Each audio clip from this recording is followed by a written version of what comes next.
Well,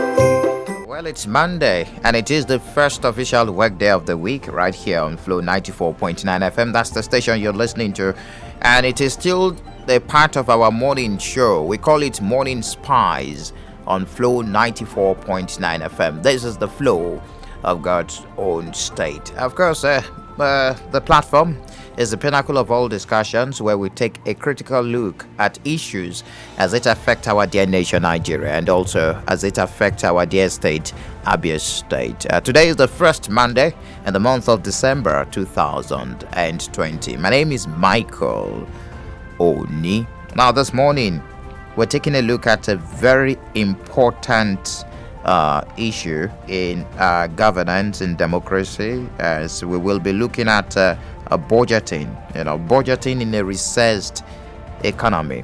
Governor Roke Ikwazu, the governor of Abia State, is expected to present the 2021 budget on the floor of the State House of Assembly today. Later on, we will be bringing you live audio feeds from the House of Assembly later on today.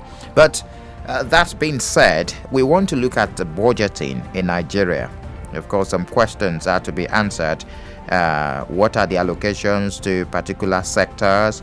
Budgeting, is the budgeted amount adequate, and some of the other issues we will be looking at. What should be the priority, the revenues, of course, IGR, how can we fund the budget, the common accounting tools governments, companies, organizations, and other institutions use for planning and controlling what they must do to satisfy the people, their customers, and even succeed in governance in business and other areas of human endeavors is budgeting, no doubt about that. And budgets provide a measure of the financial results to a company expects from its planned activities. And by planning, you understand it's about planning. You plan for the future. Government officials, chief executives, managers, administrators, and others in leadership positions, they learn to anticipate potential problems and how to avoid them. Instead of subsequently facing problems, they can focus their energies on exploiting opportunities. One of the reasons we need to plan, of course, budgeting is very important in governance. And the budget is perhaps the most important instrument for the development of any modern state, apart from the constitution. After constitution, I think it is budget. So it can be argued that it is only through the instrumentality of the budget that the state can allocate resources to deliver services to the people, especially the poor and the excluded. And the focus on budget has assumed greater prominence in recent years. Increased, people are getting to understand governance, civil society participation, and of course the desire to respond to the development challenge that we have in the country, which is poverty, no doubt about that. Well, let's look at some of the issues concerning budgeting in Nigeria. I do have Emmanuel Unwazwe, a journalist, joining me very much in the studio today, and hopefully I will get someone from the civil society sector to also help us look at it. The civil society participation in budgeting. Of course, Emmanuel is a journalist and he has been following events in the country, especially budgeting, as far as budgeting is concerned, both at the federal level and the state level. Emmanuel Unwazwe, good morning to you. A very good morning to you, Mike, and thanks for having me. Welcome to the platform on Flow 94.9 FM. Many thanks. All right, let's look at budgeting. Well, I want to just elucidate on the importance of budgeting before we take a look at the nitty-gritty of what we're talking about today, which is budgeting in a recessed economy. Well, budgeting in simple terms is just it's about planning. Planning how you plan how you wish to what you're expecting as income and how to expend it. Planning your no one actually lives without actually planning their lives. It's all about income and expenditure, and spending also wisely through priorities and key areas. So, and budgeting, when it comes to governance, political governance, it is about the income and the expenditure of the state, and of course service delivery and how the citizens are affected by what the government has economically. So in simple terms, we can come back to our families and say, okay, this is what the father or the parents of the house are looking out for when it has to do with planning the well-being of that particular family for a whole year. So what goes to feeding, what goes to healthcare, what goes to education, what goes to every other thing that miscellaneous and everything. So it has to be planned in such a way that even if there is any form of exigency, it won't be too difficult for you to handle. Okay, let's me bring Mr. Richard Okoro into the discussion this morning. Budgeting in Nigeria, budgeting especially in a recessed economy. Let me say good morning to you first, and Happy New Year, Happy Christmas, Merry Christmas, and Happy New Year to you in advance. Thank Mr. you Richard. very much. Thank you. All right, you're welcome. Now let's look at budgeting system in Nigeria. Every year we get to hear about a number of money, an amount of money being earmarked for projects delivered to the House of Assembly or the National Assembly, in the case of a federal government. And at the end of the day, implementation is always the problem. Budgeting in Nigeria, has it been able to live up to its expectation, both at the state level and also the federal government? Level? For me, to a very large extent, it's a mixed feelings, because when it comes to budgeting, just like my colleague here rightly said, it has to do with planning, and then there are professionals in that field that are supposed to project, and maybe probably from the past records know the ability of the state to bring in income from various sectors, and then from what you have, then you project and then anticipate to get from maybe external sources to augment with what you have internally. And if these professionals who it is in their best interest, to know the best way to plan, and they plan, and then the governor or the government or the various people in charge fail to execute properly, then it becomes a source of worry. Because I know Nigerians are very intelligent people. We have people that are well enlightened, educated, people that are good planners. And then looking at the situation of things, you should be able to know. And then where does the priority comes first in the various sectors? Are you saying we've not been planning well? No, that's what I said. For me, I don't really know what the problem is, because we have good professionals, good planners. Let me take, for instance, the time of Okonjo-Iweala, where Nigeria assembled the best hands, as economic advisors. Peter Obi was there, Okonjo-Iweala was there, Dangote was there, and so many others. These are gurus, these are professionals in their various fields coming together. So the question you're asking was that, does it mean that those group of intelligent persons brought together don't know what they were doing?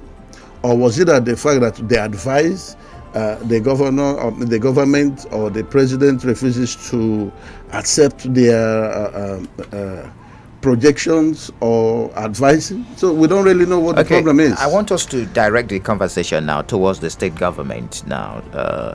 It looks like it's been just a piece of document submitted to the House of Assemblies and passed into law, and there's of course signed by the executive arm of the government. Yes. We've seen where the executive arm of the government is spent outside the budget, where they pay a visit to maybe a community and they complain to the governor and say, well, we don't have roads. The next thing, you start grading the roads and it's not been budgeted for. Okay. Whose fault? Okay, now, in the last 2 years, the governor of Abia State, Dr. Kezie Ikpeazu, signed into what we call the Open Government Partnership. It's a World Bank project where the civil society groups and the government come together in form of co-creation, plan, implement, and probably monitor. Now, for the first time in Abia State, communities are being reached out to get first-hand information of the kind of projects they want, and it will be added into the budget of the year, which is a very good step from what we used to have before, like the incident you mentioned. Governor visits a community and they say, we don't have road, we don't have water. Then they say, okay, I give you water.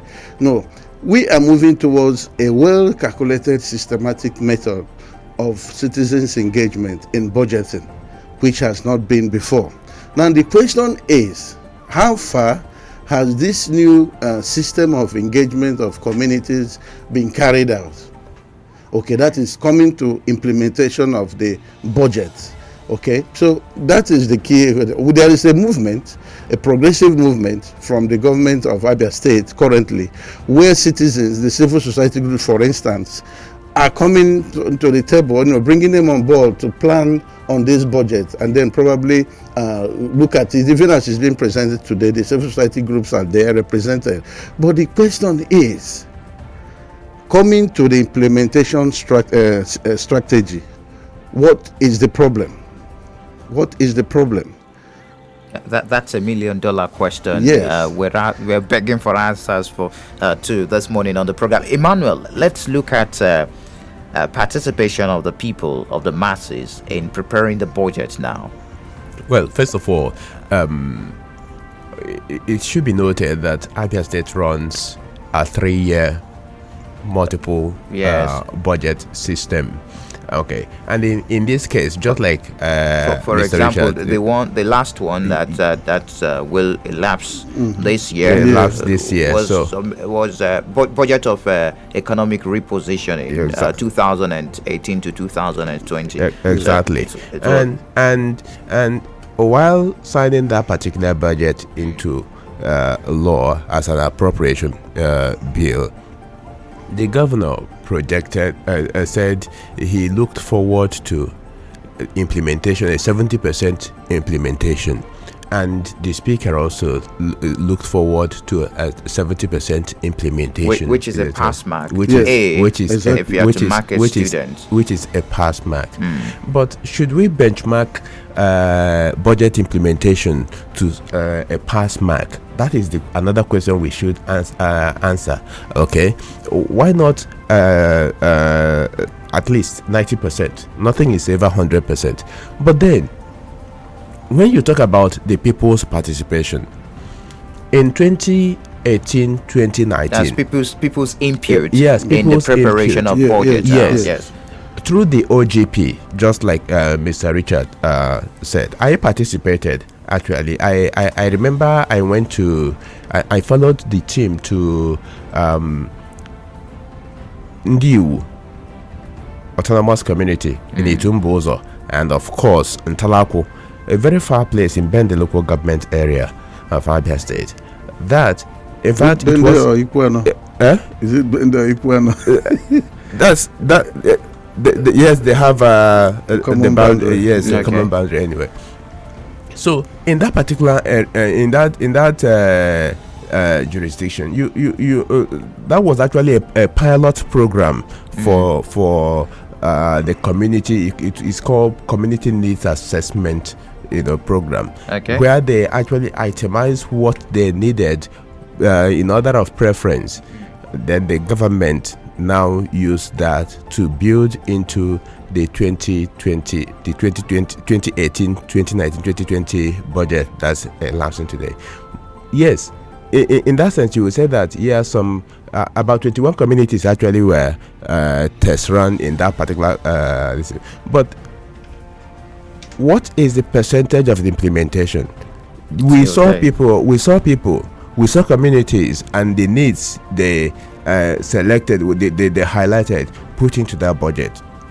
But I can tell you that not all those needs were met. Okay, let's look at the level of implementation of the previous budget before we delve into the budget that will be presented today. We don't have the details yet, but we can set an agenda before we start looking into the details when it finally drops today. Level of implementation. Mr. Richard, are you okay with the level of implementation of the previous budget in Abia State? I can authoritatively say no. I am not really. I'm not really impressed with the level of implementation. Well, some areas may be good, yes, but some areas are nothing near to good. Then that is what it is. What about Emmanuel? Well, I agree with him. I agree with him. So the government should, at this time, you don't implement budget. The budget implementation is predicated on the level of, or the amount of fund you have. So let's put a percentage. I want us to put a mark, because we're talking about figures here. Yes. When the governor presented the budget the last time, he said he was looking towards 70% implementation, and there should be a percentage behind the implementation level. I don't know what will be your mark this morning. Well, for this, first of all, let's begin with realities on ground. Okay. We know that in between that particular budget of 2020, 2018, 2019, 2020, that is elapsing, okay, we had issue COVID-19 that forced the economy, that forced many state government, even the federal government, to start having a budget review, and Abia was not an exception in that. You're correct. In that regard.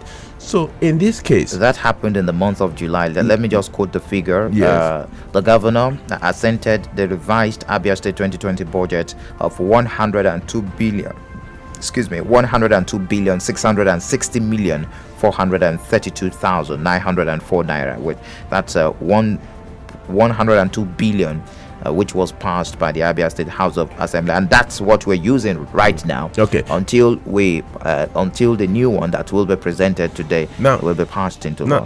Now considering that problem, okay, that national issue. In fact, it's an international issue now.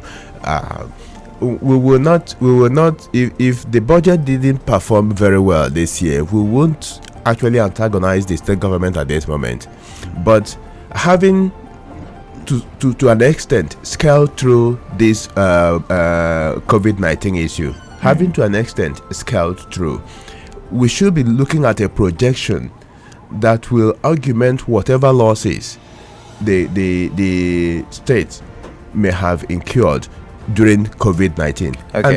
And so we will be asking the governor at this moment to, through his professionals, the budget office, make a projection that will be in fact realistic enough. Okay. Let's achieve about 90% this time around, looking at our IGR. All right. Just a moment. Hold your thoughts. Okay. Let's go for a break now. When we return, we get into that particular aspect. Let's set an agenda for the new budget that will be presented. What should be the priority? Abia State, to be precise. We're in the state. If it goes well, it goes well for everyone. If it doesn't go well, it doesn't go well for everyone. So we need to set an agenda. Let's prioritize what are the things needed, especially when you talk about budget. What comes to the mind of a common man is the infrastructural deficit and the need to fix some things like roads, like water supply, and the likes. And so these are some of the things we will be looking at, and the allocation to particular sectors. Now, which of those sectors should take the largest chunks? Okay, when we return, that will be after the timeout. It is the platform, the pinnacle of all discussions, right here on Flow 94.9 FM. 94.9 FM. We've got conducive and well-secured environment for business, high-tech video studio, a state-of-the-art production studio. You can also listen live on www.flow949fm.com and watch our videos on YouTube at Flow FM TV. Flow 94.9 FM, not just radio, but a complete broadcasting house. Yes, it is still the platform, the pinnacle of all discussions right here on Flow 94.9 FM. Today being Monday, the first official work day of the week, and it is the first Monday in the month of December 2020. And we've been talking about the budgeting in Nigeria, especially how we go about budgeting a recessed economy, And we've been speaking to experts, especially in the system. Emmanuel Mwazwe, he's a journalist, also a public affairs analyst, and someone from the civil society or organizations. He represents a TMG, of course. Committee member of the Open Government Partnership. Or in Abia State. Yeah. Yes, Mr. Richard Okoro, he's very much in the studio. Now let's look at Abia State as a very peculiar state with the topic we're discussing this morning, Mr. Richard. Yeah. What do you think should be the priority of the government now, looking at all sectors? How does the allocation to one sector compare with others, from health to education and some other sectors? Okay. From the Open Government Partnership perspective, where I am a steering committee member and also the co-chair of the service delivery, which is health and education, the government has already identified 5 pillars where they think they want to work on, which is in line with the Open Government Partnership. Then you have the ease of doing business, you have which has been the 5 pillars of Ezekwazu's administration, yes, right from 2015. Yes. So for me, considering that a lot has happened in the last this is the 3rd year of the budget, I think looking at COVID-19 and its effects, I think we have to look at inwardness and then tell ourselves the truth and then be realistic in the budget that is going to be presented today. But for that, be it as it may, the most important thing for us is setting the indices or indicators for the budget performance. And that is where the issue of co-creation has to be intensified. Like we said, we have this OGP of co-creation, then the implementation stage, that co-creation has not really been effective. And that is where the civil societies can be able to monitor effectively what the levels of interventions, levels of participation, levels of implementation, and probably the levels of monitoring of this budget for us to be able to identify whether we've done well or not. Like you were talking of earlier on about giving scores. It will be difficult for me to give score right here, right now, because a whole lot of monitoring was not carried out to identify where these monies were spent. Now, for instance, in the area of COVID-19, I remember I was in this very studio with the SSG to the government, and we talked about how do you monitor the level of government expenditure, especially during the COVID when era. The civil society groups were not part of it. Even when the governor went ahead and said, inaugurate these committees and let the civil societies be members of the committees, it was not carried out. So now when you talk about, like in the last PL DFID Southeast Governors Forum, we had in the virtual meeting, it was difficult to actually ascertain the level of government intervention in that COVID-19 because we were not part of it. And that is why it is important when we talk about co-creation, it gives the government the ample opportunity for the civil societies to be the umpire.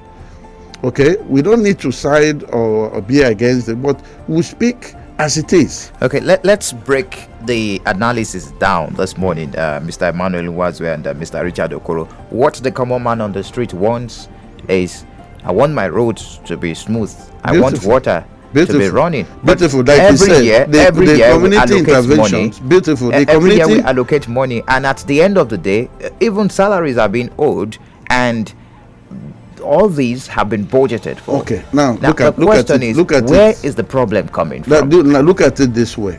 Even at the community level of citizens' engagement in the budget process, what we keep telling them is, choose projects that we call quick win projects. Okay. Quick win projects are projects that can be achieved with little or minimal resources.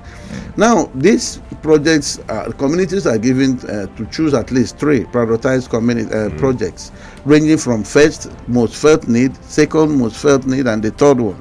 Now, at least, what we are saying is let one project each.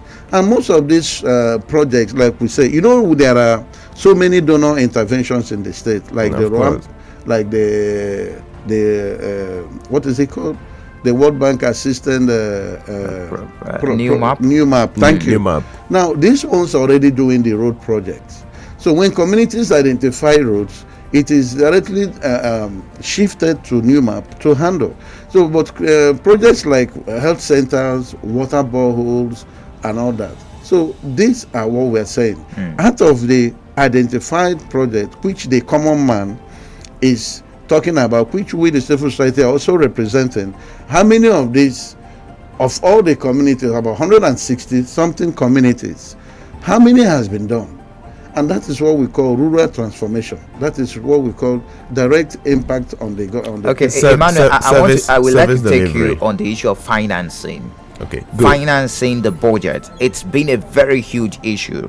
And right now, Nigeria is in recession, and we have a dwindling revenue coming from the federal government. Yeah, exactly. How do you think the state governments will be able to finance the budget and implement some of the projects in the budget? Before you begin, you successfully finance your budget, you must have actually harnessed your source of income. Your source of income, and some of them, and the chief of the whole is the internally generated revenue, Exactly. the IGR. It is a clear thing. Abia. In fact, there are clear indices that point to the fact that a lot of IGR is being generated in Abia State. How is it harnessed? Where is it channeled to?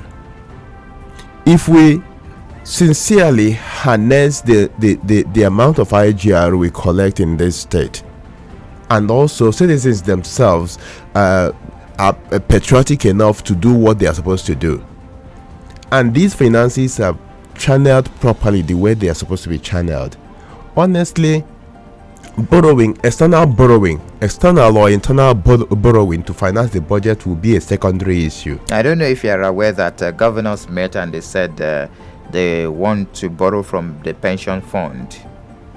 Are you aware of that? Of all the places, it will be the pension. Why is it that they always go to pension fund? Federal government will borrow from pension fund.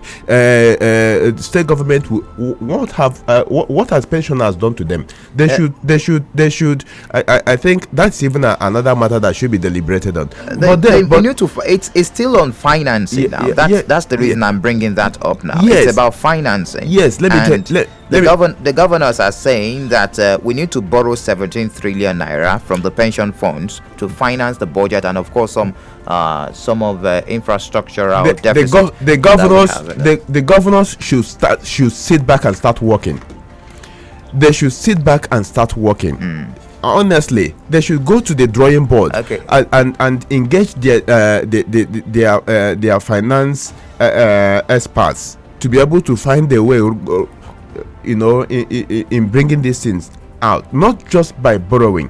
First of all, Mike, let me draw your attention to what is happening in Anambra State. Okay, now Anambra has a similar community. Just a moment, Emmanuel. Just hold your thoughts. We will get to that Anambra story, but we have Ginika Oloha joining us from the Abia State House of Assembly, where the governor is expected to present the budget today.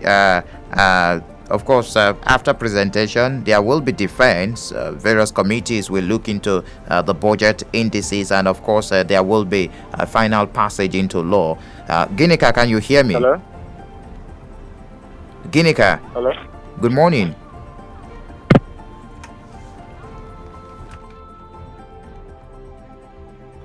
All right, it is still the platform. We will get across to Ginika as soon as the connection gets smooth. But back to the Anambra story. Okay. Sorry for the mix-up, please. Now we have a situation in Anambra State where the state runs a similar issue of community-based budgetary participatory budget. Okay, I think we have Ginika now. Hello, Ginika. Ginika, Good morning. can you hear me now? Yeah. I can hear you Okay, very well. interesting. We understand you are presently at the Abia State House of Assembly as the self-acclaimed chief correspondent that you call yourself. But bring us up to speed. What is happening there? Okay, kindly now listen to the chief correspondent, Michael. All right. While I address. All right. I'm right now at the State House of Assembly, where the governor is expected. The governor is expected to present the 2021 bill before the House. And I can tell you that this particular budget is presented at 10 o'clock. But we got the information that it has been shifted for 1 p.m. So, what I can see here is some students are already here. They are here. Okay, can you take that again, Ginika? You said initial time for presentation was 10 a.m. and it 10 was p.m. Yes, it was late. It has been shifted to 1 p.m. Okay, from 1 p.m. Okay. So some House members are already here. And of course, they will go to the executive session. So first of all, look at the issues which they will deliberate during plenary before the government to make a decision. That's normally issue.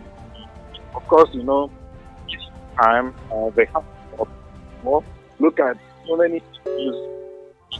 Okay, I think we have issues with the network. We will get back to Ginika so that we can have a smooth conversation. He's presently at the Abia State House of Assembly.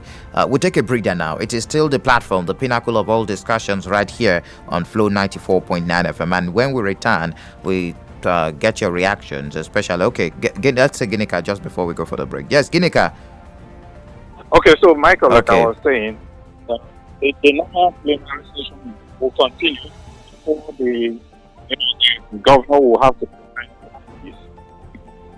present the 2021 appropriation bill before the House. So that's the situation right now. Thank you very much, Ginika. We will get across to you as soon as the event unfolds there at the Abia State House of Assembly. Okay, thank you, Michael. But let us also notify our listener here that the speaker is already here. Okay, thank you.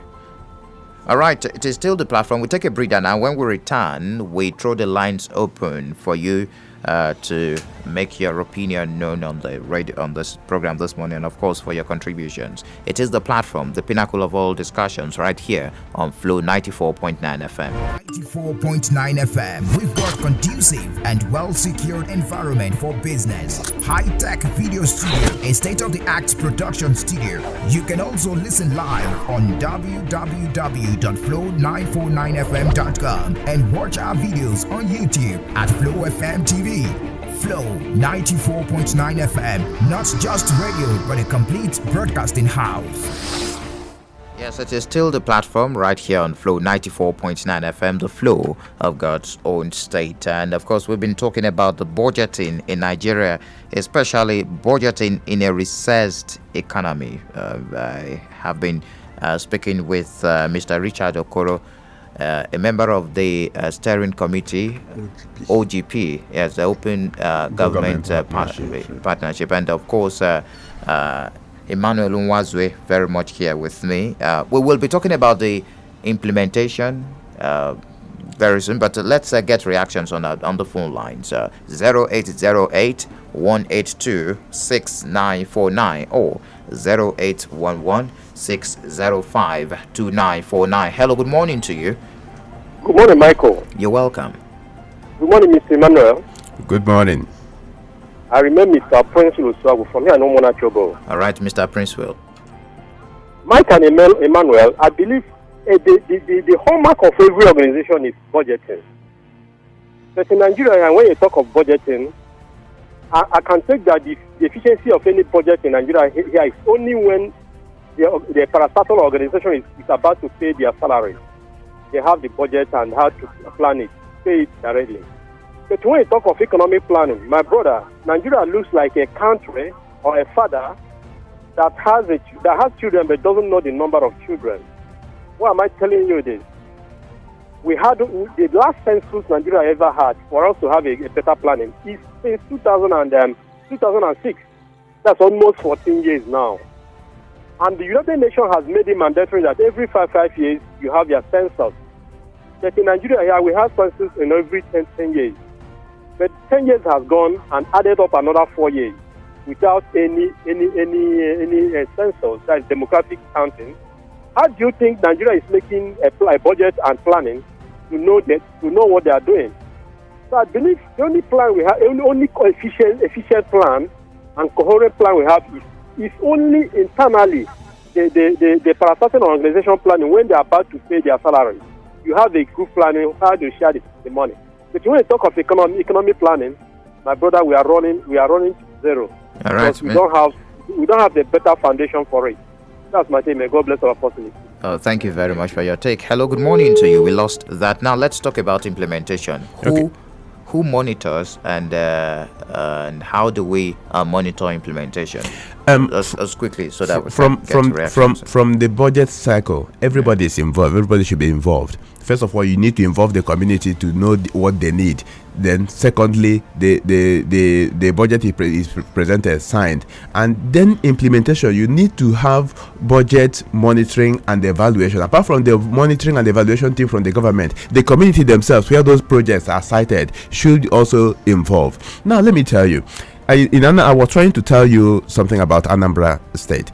Based on identified needs in communities, the state government gives each community 5 million naira to implement the budget themselves, the projects in that particular place themselves. But now let me draw your attention to 2017 budget, national budget, 2017 national budget.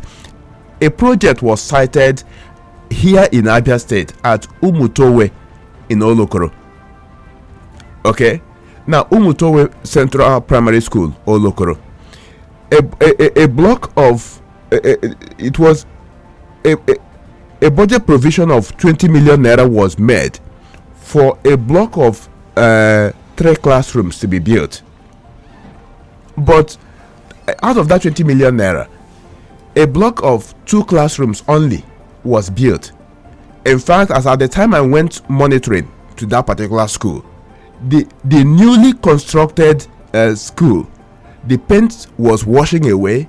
I really want us to get reactions on the phone lines when we have issues like that, especially budgeting and implementation. We have faults like that. How do we get to bring people to book and say, these weren't what we planned for? You didn't deliver what was planned for in the budget, and at the end of the day, it goes without no one saying anything. Mike, I will bring the report I made on that particular Umutowe secondary school, primary school. I will bring it for you to play on Flow FM, so that you'll be able to, maybe people will now be held accountable, because I have made several reports apart from that particular one. All right. Yes, and people were very much angry noticing what was happening. So, yes, good morning. Hello, good morning. You're welcome. Good morning. This is Kechuku. Alrighty, Kechuku. And the problem with Nigerian budget is that the overhead is higher than the capital expenditure which they are running, minus recurrent expenditure which is recurrently annually. Whereby they will start budgeting to themselves their duties, allowances, and all those things, and they pay little attention on the investment. Take for instance, southern Nigeria or south have crude oil, and yet in the inception of democracy, none of these things are touched twice, except that of Anambra and the one of Imo State to set up a modular refineries, at least where the state will be getting some, even if you don't want to partner with the private sector. The north that is also producing, they are good in agriculture. It's only CBN coming up to put money like fertilizer and other projects into agriculture sector. Most of those states cannot own it as their own business. Everybody depends on local federal allocation. They should cut down the cost of running the government and increase the capital expenditure. When the money is much in capital expenditure execution, it will go to the people. You understand? Artisan men can be able to access this fund and run their business. All right, Ikechukwu. So whereby you are collecting money for go and sleep in a hotel abroad, or even if you sleep in, let's say, Allah Muhammad, then I'm what they say they spend the traveling from Abuja to here. Those banking is rubbish. All right, thank you very much. Cutting governance, cost of governance. Also, I got your point there. 0808 182 6949 or 0811 605 2949. Good morning to you. Yeah, good morning, Michael. You're welcome, Radio Senator. Yeah, good morning, our guest. Good morning. Yeah, good morning. This is Radio Senator calling from Government College, Omaya. All right. Let me go straight to what you asked. Implementation of the budget. That is the problem we are having in our state. As I'm talking to you. Otherwise, you wouldn't have told me the reason why Abia State government should owe salaries to workers. That I say all this. Because all these things are built in the budget. So implementation matters. And that's like Abia State has a battle. They are the ones that are supposed to monitor. That's the oversight function for the ones that are supposed to monitor and bring to book those institutions or the government if it fails to implement those things that are contained in the budget of the year. If the government wants to confront 10 roads, 5 roads, it is let the State House of Assembly to look at it, critically look at them, and then know where this road. Know where the industry which the government wants to do is being cited. Then it is left for know how much it will cost. Everything is detailed there in the budget. Then at the end of it, you begin to look whether they are doing those things. That's what is happening in the national. Expecting them also to do same here.